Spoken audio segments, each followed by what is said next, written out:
Hello, everyone, and welcome back to Speedrunners and Coffee. With me, I have a very old school speedrunner who's been speedrunning since the Speed Demos live days being the main source of speedrunning information and whatnot back in 2006. They are a prolific puzzle speedrunner, having ran Wario's Woods, Pokemon Puzzle League, some Saturn games. I feel that Saturn is probably one of my favorite consoles, not gonna lie.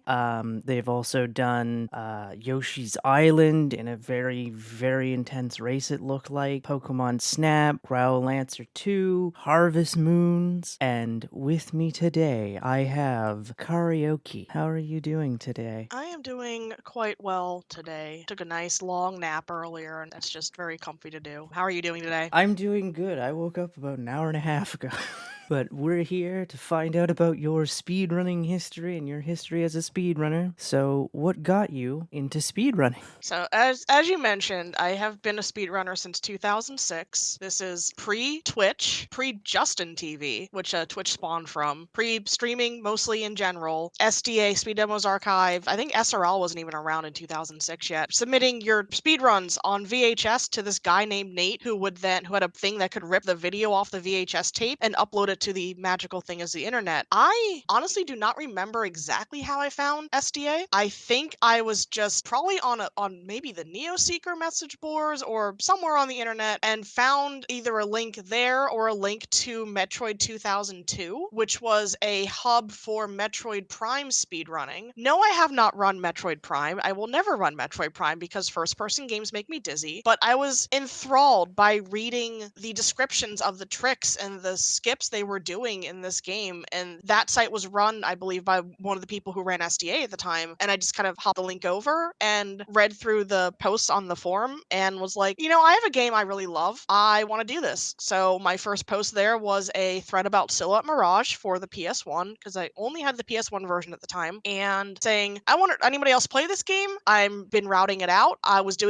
routing out a segmented run because, again, a VHS tape, you can only record 2 hours on that if you wanted the highest quality. I wasn't sure how long this run would take because a casual run would take me about 2 hours because I wasn't that good at the game. I believe my first runs were just over the hour mark on that game, and I was thinking, I'm gonna segment it out and just run the segments back because that's a lot of runs were done segmented, even non-RPGs back then, just to practice the different stages over and then stitch it together. Almost unheard of these days. People even run role-playing games in one sitting, even though they take 5, 7, 10 hours to do. And didn't really pick up any other runners of the game back then. I started doing it just myself, just hatching it out over and over again until a couple other runners later on, after 2013 or around then, came in and started doing some basic reroutes. Found one of the other endings was faster, and had a little tiny group of 5 people that run that game on and off now. And yeah, that's where I started. I still run that game today. I think I last showcased it on the GDQ channel back late last year. No, mid last year, I think it was. Yeah, mid last year I did a run of that for the hotfix show She Is Speed, and was able to show off that, where people were commenting, "Oh, it's Kariohki running Silhouette Mirage. Everything's right in the world," because that's just the game I think people most know me for. It's either that or Chocobo Racing, or maybe the puzzle games as well, just because the puzzle games are a little bit more widespread in knowledge of actual people knowing they exist. Very fair. Now, what made you pick the game you started with over other games? Silhouette Mirage is probably my favorite game ever. If I lumped everything together, I got the game near launch. I think it came out in like really, really early 2000. I just got my PS1 either in 99 or 98. I don't remember, for Christmas. And I saw it in Game Informer and fell in love with the visuals and the funny descriptions they had of the game. And I'd never heard of Working Designs, who published the game. I'd never heard of Treasure, who created the game. Treasure you might know for like on Star Heroes and Mischief Makers and McDonald's Treasureland Adventure. I didn't know anything about game companies at the time. I just thought it was cute and had an anime opening, and I had fun with it. I was horrible at the game as a kid, and when I did finish it, I'm like, this game, it's pretty short. I could probably do a run in under 2 hours. Turns out it took me about an hour to do an actual speed run of it, skipping everything, skipping all the text and everything. I just wanted something very simple to start with. I think I started running Chocobo Racing shortly after, maybe within the next couple of years after that. And again, it was a PlayStation 1 game that I grew up playing, knew it was a relatively short run. I think my first runs of that were probably in the 40-minute, half hour range. I don't remember exactly when I started playing that one. But again, it's just like, oh, I started as a PS1 runner and dabbled in that and just kind of expanded out from there as I found either different games to play or different communities. Like all the puzzle games. Again, I grew up playing Pokemon Puzzle League and Tetris Attack and Wario's Woods. And when I found the puzzle community, I just kind of jumped in there and started playing that. Like Growl Answer 2, I started speedrunning because of the Let's Play I did. And I was like, I wanna play this as a speed run. And luckily that one used to be a 5-hour run, but someone the world record holder rerouted it pretty easily. And honestly, from there I started running working designs release games. Assault Mirage was one, Growl Answer 2 is another one, Imaginite Rare is another one. I've kind of like eyeballed maybe a couple of the other working designs released games that have come out. Some of them are kind of long RPGs, but others not. But it for me to pick a speed game, it usually ends up being, did I enjoy playing this a lot, and do I want to keep running it? There's a few exceptions to that. Valkyria Chronicles, which I did one run of that. That was for the 12-hour challenge, which is run by every year by Golden, who will say, here's 12-hour challenge, 12-hour challenge. You have 12 hours to learn a speed run and do a run of it, and here's a theme. And I think that theme was like team-based games, so you use a squad in that game. Pokemon Snap, I learned as part of the Frame Fatale's like game of the month thing that they run roughly every month or every other month, where everybody learns a game. And I was like, oh, this one's pretty short. I can figure this one out pretty quickly.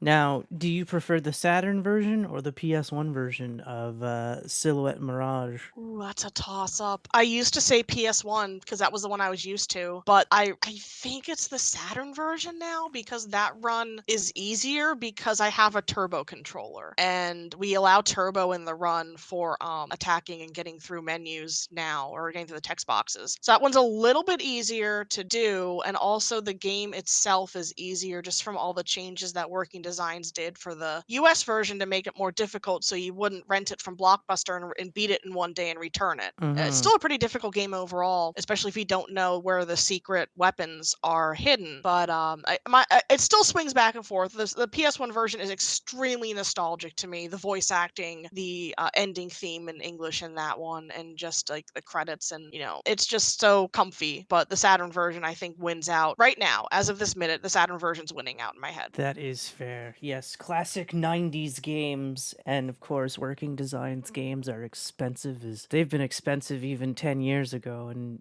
they just Yeah. keep going up and it's like, "Oh no. I Oh bought a no." copy of I went to a game store kind of near me, and I bought a copy of, I think it was Dragon Force for the Saturn, and it's a Mhm. complete copy, like pristine, has the map inside of it and everything. That was like $400. Worth it. But yeah, even like I think Rayearth I spent $100 on, and that was 11 years ago when I bought that. And I thought that was expensive. And now you look at it for a complete copy and it's 10 times that much money. And I'm like, I am never letting go of this game because it's way too expensive to purchase again. I'm actually trying to Yeah. complete a Working Designs collection. I have, I think, 7 games left, and every single one of them is over $200. That's just like the lowest ones, and some of them are way up there. I'm like, I'm gonna try to get one a year, maybe if I can afford it, because I'm almost done. So we'll see, maybe, or I'll just maybe save up a bunch and just rush by all of them, get it out of the way, and get them done and over with. I'm like, okay, that's it, I'm done.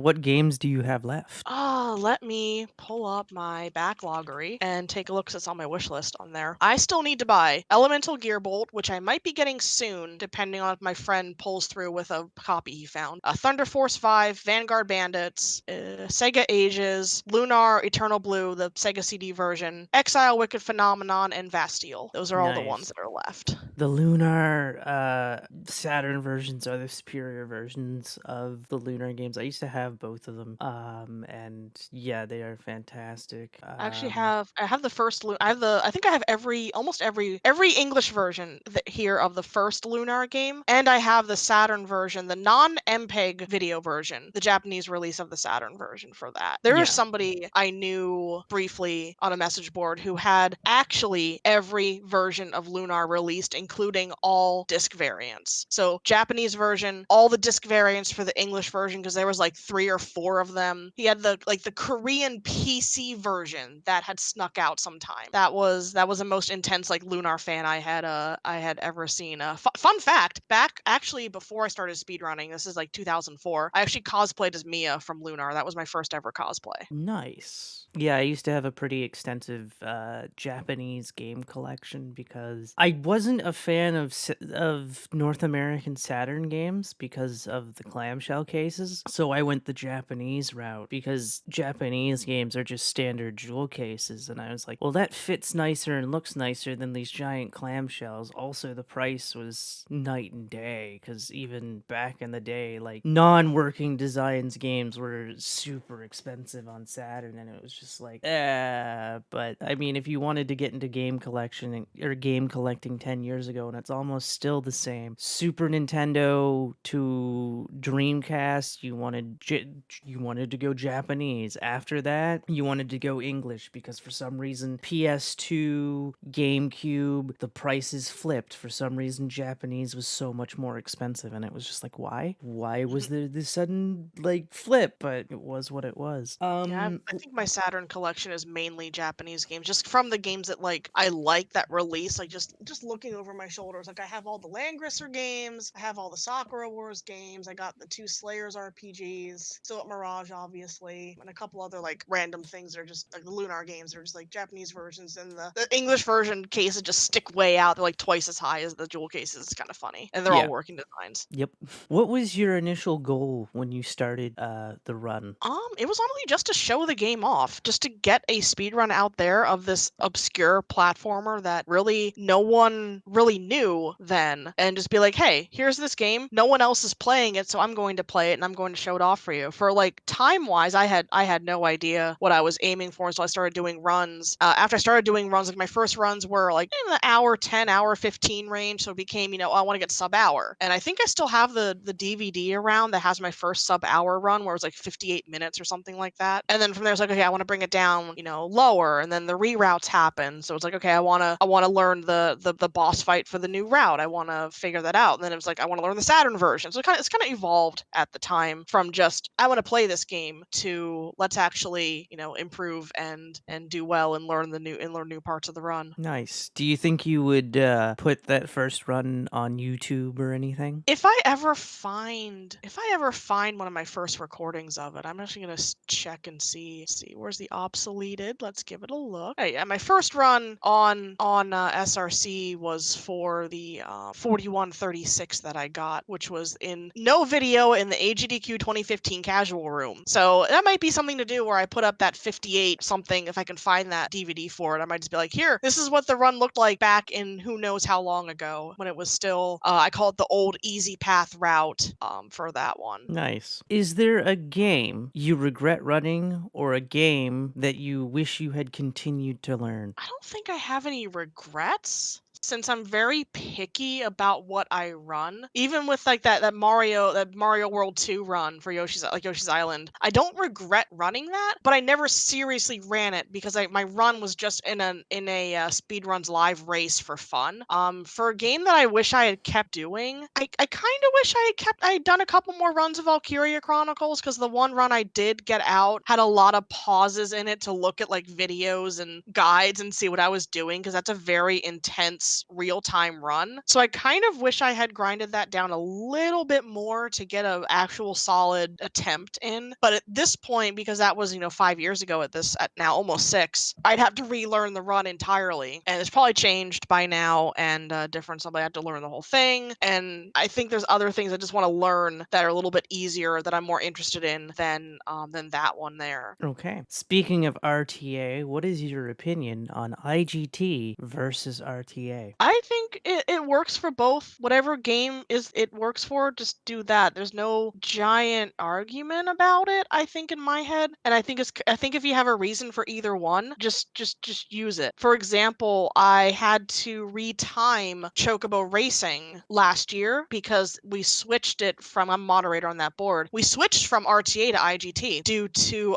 just there's so many other ways to play that game, and the timing was basically hard to reconcile between a PlayStation 1 or a fat PlayStation 2 or a slim PlayStation 2. And then what if you're playing on a 75K PS2 versus a 90K PS2 versus playing it on a PSP or Vita from the download version or on a PS3, or I don't think PS4s can play the downloaded one, but in any case, and then other methods of playing the game that might not be on official hardware. We hashed out a few things early on, but then more and more people played it and were like, eventually Groggy Dog, who runs both that and Chocobo GP, actually ran Chocobo GP at GDQ last year, came out and said, "Hey, have you considered IGT?" And we're like, "We did, and I think it's time we just bite the bullet and switch over." So we went through, and IGT in that game is actually just by adding all the race times together. The game itself does not track it itself like an add up at the time, so we had to add up everything there. And we switched over that, and then when the Chocobo GP board launched, and I put it right there, this is IGT. Now we both track both real time and IGT, but the board itself is sorted by IGT. So if the game itself, tracks it, or if there is a way to track it, then go ahead and use it. If it evens out the board, like for Chocobo GP, again, it's a Switch game, so you can play it from a cart because it does have a cart release in Japan and Europe, or you can play it downloaded. And you're playing it downloaded, you can play it off a SD card or internal memory of the Switch, and all of that changes your load times drastically, up to like 5-second differences. Yep. So that's how we decided, we're going to even the playing field. We could make people use like load removers on the Switch game that tracks it by the video position. We're like, that's just an extra step. We're just going to do it by IGT. Just throw it in a Google Sheets and let it have to do the math for you. I think that's the Mhm. only game I run that is based on IGT. Everything else, they might have IGT things like the puzzle games might, but it's done by real time timing. So I know Sonic, for example, because I do watch a lot of different speed runs, even if I don't run them. There's people who have actually said, "You're in this chat too," when I show up at like, a Zelda stream or a Sonic stream or something, like, "You're here too." I'm like, "Yeah, I just like there's just games I like to watch that I'll never run." And I know Sonic, for example, has different strategies depending if you're going for a lower IGT or lower RTA. That's fair. Speaking of games, is there a game that you love but would never run? That I absolutely love. Let me chew on that. I'm trying to think of something. Oh, I know mine. I know. Art and Echo 2. There we go. Art and Echo 2 is my favorite RPG of all time. It's a PS2 game by Gus, the second in the Art and Echo trilogy. The game speedrun itself, I'm going to look it up because I've had a friend that ran it. The speedrun, actually no, there's nothing on SRC for it, but I have a friend that has run it actually. It takes about, gosh, how long is that game? It's over 10 hours. It might be approaching 20 hours. I'm totally blanking on how long that speed run is. It is extremely long, and it gets kind of difficult I think near the end as well, because you're not equipped up as high as you would be. So actually near the end of the game, that game has a very infamous bug in the English version where it will crash on the second to last boss if you do not defeat it within 3 rounds of combat. And when you're doing the speed run, you're not strong enough to take the boss down in 3 rounds. So you have to do another glitch to extend your attack phase, because there's an attack phase and enemy phase. It alternates between phases for each battle. You have to do another glitch to extend your attack phase to do enough damage to the boss to get past it. So just the length of the run, even though it's a beautiful game, it's got a wonderful story, it's my favorite soundtrack in games, it is just so painfully long of a run. I could never do it. My cap for like running a game is maybe around the 6 or 7 hour range. If I wanted to run an RPG, it has to be under that amount. That is fair. Do you have any event rituals? Nothing sort of pre-event. I honestly, I kind of believe in what I call the ROM Scout method. ROM Scout being another SDA era speedrunner known for a lot of retro games, where every time he would need to like de-rust for a marathon or something, he wouldn't play the game forever and then pick it up like after 1-2 years of not playing it and get a PB. So I've kind of almost sworn by that method, where I don't de-rust the game until maybe a week or two before the event, and then I'll only de-rust like a little bit, and I'll be like, okay, I'm good. I remember how to press the buttons and everything. It's all good to go. I'm not a fan personally of the grind, where I am just grinding out sections of runs over and over. I did that for Silhouette Mirage for a short time, where I just was playing the first like screens over and over to get the money route down perfectly, and I'm like, I hate this. I'm gonna burn out. And I think honestly, not grinding constantly like that is why I haven't burnt out from speedrunning, despite doing it for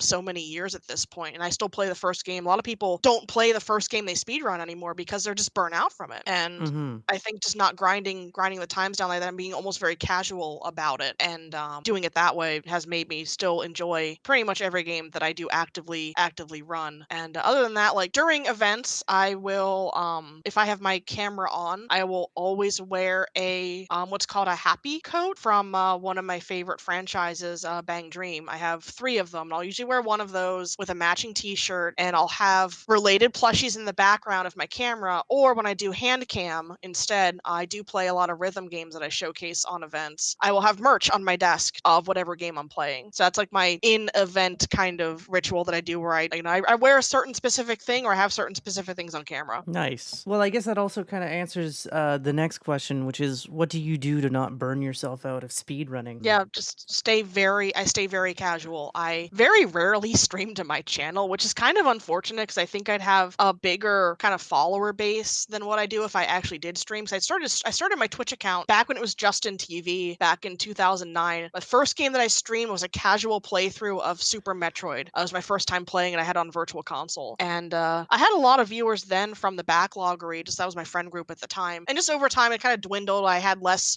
that group kind of broke up into their own little own circles and lost interest in games in some cases or streaming. And I kind of delved into some of the speedrunning people and picked up from there. And now it's mostly just like my friends that I share with Shentalk, who's another speedrunner for a lot of the games that I also run. And we kind of share a stream group now. And like I think the last time I streamed wasn't even a speedrun; it was a casual trading card box opening stream. And other than maybe like having to proof D-Rust for runs on stream, because some marathons do check if you actually are practicing your game, I very rarely stream. So I think that also helps with the burnout, where it's just like I don't do the thing until I need to, and then I will practice, and then I will do the marathon and go back to not doing things. That is fair. What trading card game deboxing was that for, by the Oh, way? that was for it wasn't for it's not a game because there's just straight collectible cards. It was the voice actor card collection for the band Reza Suilin, who's my favorite band. They did a set of collectible trading cards of the members of the band, and I had 4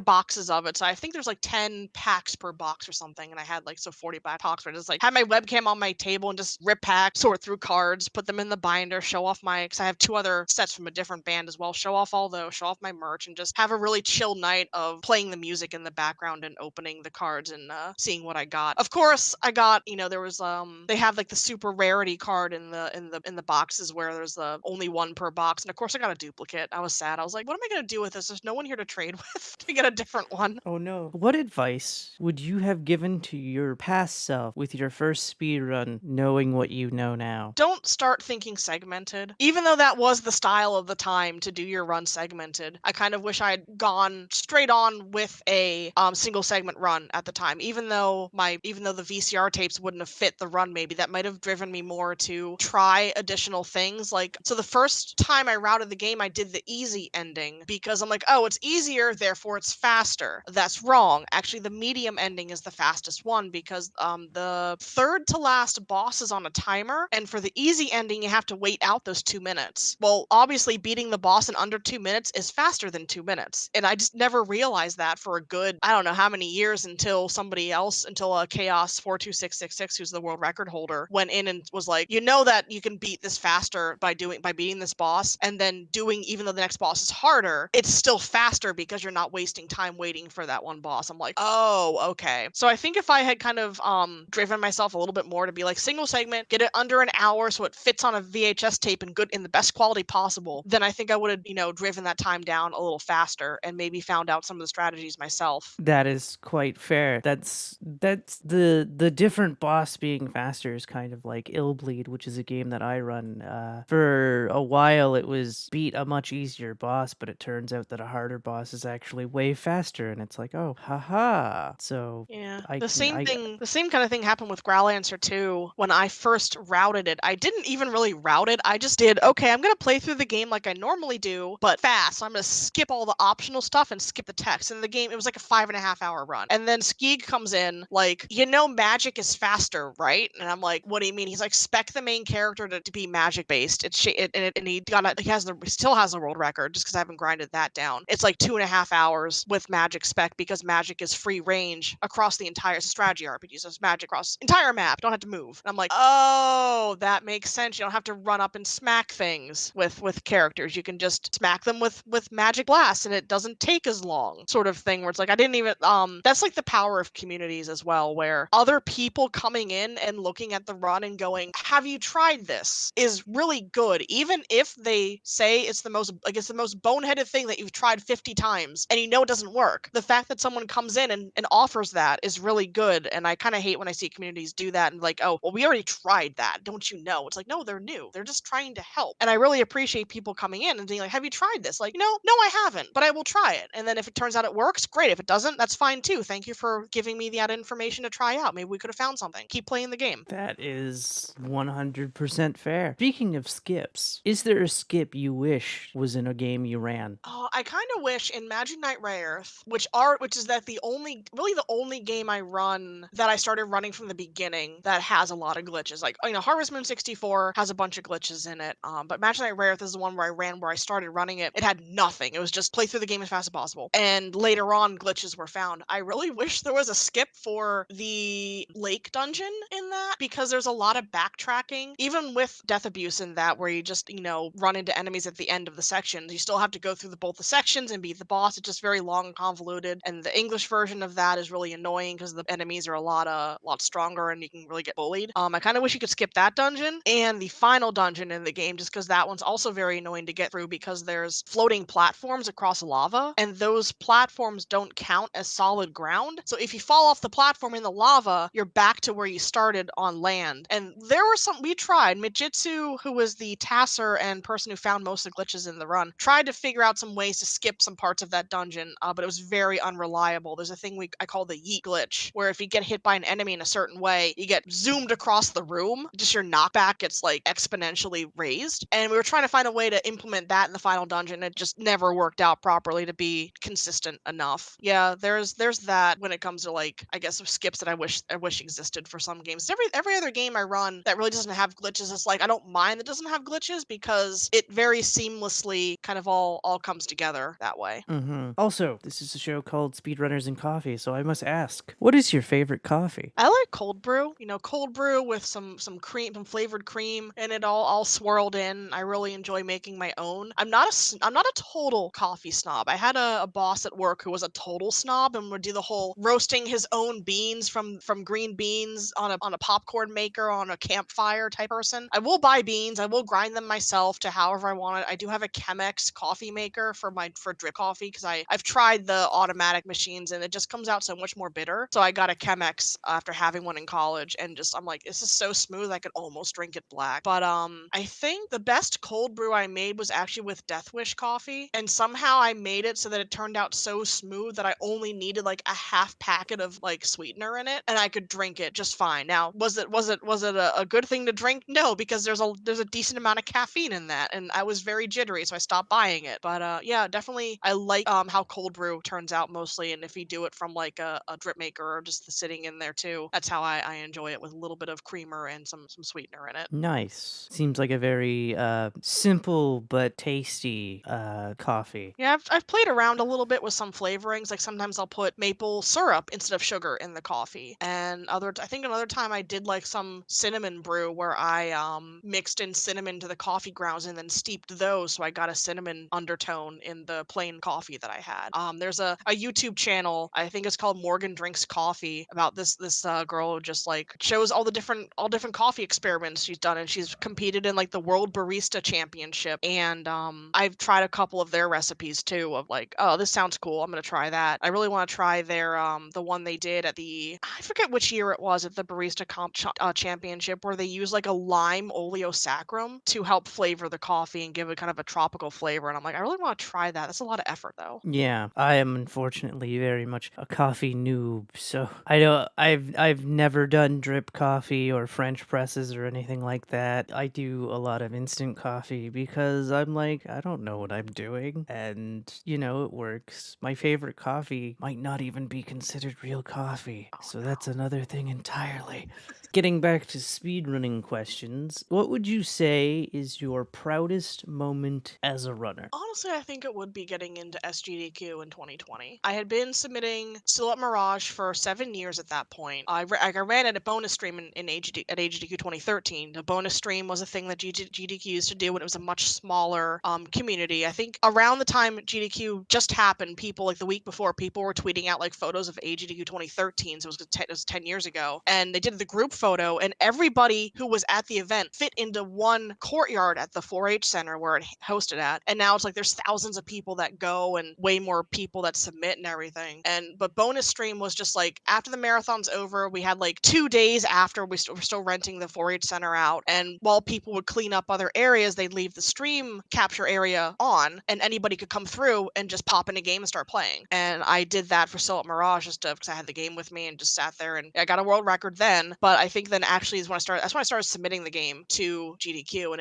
it wouldn't get through. It would get through first cuts, but not second cuts because they used to do 2 rounds of cuts. It wouldn't get in, wouldn't get in, wouldn't get in. So when I finally submitted the Saturn version, just as a Hail Mary with Shentalk, it's like, I'll just try the Saturn version. That one gets in. I'm like, all right. And then Shentalk, when we switched and he went to commentary, I went to the actual run. It's like 4 o'clock in the morning. It was the first time they were doing an online marathon. The schedule had slipped like 4 hours at that point. I had an interview with Spike Vegeta a few hours earlier, and I was like dead. Shentalk was nearly dead too, doing commentary, and it's just like, all right, let's just get this done. But I think part of the interview even says like after 7 years of submitting this, she finally got it in. It's like, yeah, I just kept shoving it at the wall and going, just take it, come on, take it, just please take it. And finally getting that game in was really neat. And just that was like the tip thing for that game. I think is the best on that. I think also another more recent one, not really a speed run, so a little off top of the question, but also my because I said earlier I play a lot of rhythm games. I really enjoyed getting D4DJ Groovy Mix into Flame Fatales last year and being able to do a showcase on the GDQ channel when there's like 7,000-8,000 people running or watching this those smaller events. And I'm like, here is this rhythm game that's really interesting in a franchise that I really love recently. You're all gonna watch it and you're gonna listen to me talk for an hour about these good girls and their good music. Nice. And what would you say your lowest moments as a runner? There's been a couple jank marathons that I entered. I want to say back when like the marathon frontier was just a